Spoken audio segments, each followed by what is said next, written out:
नाही असं नाही आहे, त्याच्यातही आता काही नवीन हे येत आहेत, काय म्हणतात हा अँटीव्हायरस काही येत आहेत किंवा काही येत आहेत, ते जर करून टाका.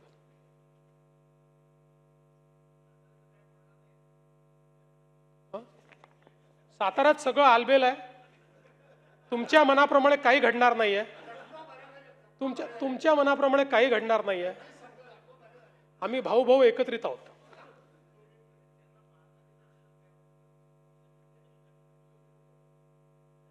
कोणी कोणाला मारलेलं नाही.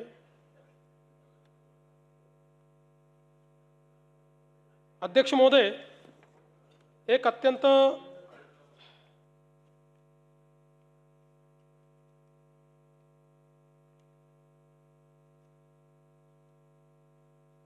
या संदर्भात हे तर मी सांगितलंय.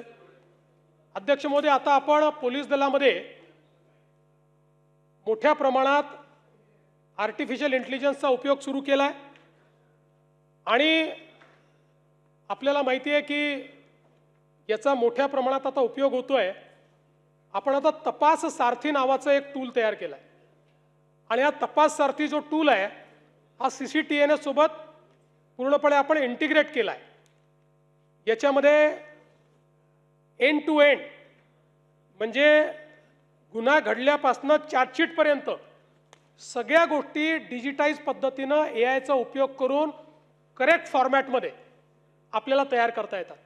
आपल्याला माहिती आहे अनेक वेळा केवळ टेक्निकल चुकांमुळे या ठिकाणी आरोपी सुटतात. त्यामुळे या तपास सारथीमध्ये स्पीच टू टेक्स्ट आहे, याच्यामध्ये वेगवेगळ्या भाषेतलं जे आहे त्याचं मराठीत भाषांतर करण्याची सोय आहे. प्रत्येक FIRची जी काही तपास सूची आहे, पाथ ऑफ इन्व्हेस्टिगेशन ते तयार करून देतं. त्यासोबत पंचनामे, फोटो, व्हिडिओ हे सगळं ते अपलोड करून देतं. म्हणजे पंचनामे आणि फोटो व्हिडिओ अपलोड केले तर ते ज्या फॉर्मॅटमध्ये आपल्याला पाहिजे त्या फॉर्मॅटमध्ये ऑटोमॅटिक तयार होतात. ब्लॉकचेन टेक्नॉलॉजीने हे पुरावे त्या ठिकाणी अपलोड केले जातात. त्यामुळे एकूणच देशामधलं पहिलं कंप्लीट AI असिस्टेड अशा पद्धतीचे तपास सारथी आपण केलाय. आणि मला सांगताना आनंद वाटतो की आत्ता नरसापूरच्या घटनेतही आपण AIचा उपयोग करून ज्यावेळी जी काही चेन आहे ती तयार करून दिली तर त्या निर्णयामध्ये त्याचं ॲप्रिसिएशन आहे. हे त्या जज साहेबांनी केलेलं आहे की अतिशय करेक्ट चेन ऑफ इव्हेंट्स त्याच्यामुळे तयार झालेले आहेत. एक अत्यंत महत्त्वाच्या मुद्द्यावर या ठिकाणी या अंतिम आठवडा प्रस्तावामध्ये चर्चा झाली, ती म्हणजे राज्याचे दिवंगत उपमुख्यमंत्री माननीय अजितदादा पवार यांच्या संदर्भात जी काही घटना घडली आणि ते त्या ठिकाणी आपल्यातनं निघून गेले त्याच्या तपासाच्या संदर्भात. पहिल्यांदा तर या ठिकाणी मी स्पष्ट करू इच्छितो की दोन प्रकारे तपास चाललेला आहे. एक प्रकार CID आपलं करते, दुसरं आपल्याला माहिती आहे की AIB करते. एक मुद्दा या ठिकाणी आला की आपण CBIला लिहिलं होतं, मग CBIने इन्क्वायरी का घेतली नाही. CBIने हे स्पष्टपणे सांगितलेलं आहे की AIBचा जो रिपोर्ट आहे हा रिपोर्ट यातला महत्त्वाचा आहे, तो आल्यानंतरच हा तपास आम्ही घेऊ शकतो, त्याच्या आधी आम्ही काही घेणार नाही. त्यामुळे त्याची आपण वाट पाहतोय. याच्यामध्ये आत्तापर्यंत CIDने जो तपास केला आहे त्या तपासामध्ये काही गोष्टी समोर आलेल्या आहेत की ज्याच्यामध्ये वेगवेगळ्या गोष्टींसोबत एक शंका पायलट सुमित कपूर यांच्याबद्दलही होती. त्यांचं बँक खातं, इन्शुरन्स पॉलिसी, शेअर मार्केटमधली गुंतवणूक हे सगळं काही तपासलेलं आहे, पण त्यात कुठलंही काही संशयास्पद आढळलेलं नाही. बाकी सगळे जेवढे फुटेज आहेत ते मिळवलेले आहेत, त्याचं विश्लेषण केलेलं आहे. जे काही अवेलेबल साक्षी पुरावे आहेत ते तयार केलेले आहेत. पण अर्थातच या ठिकाणी AIIBचा रिपोर्ट हा महत्त्वाचा आहे.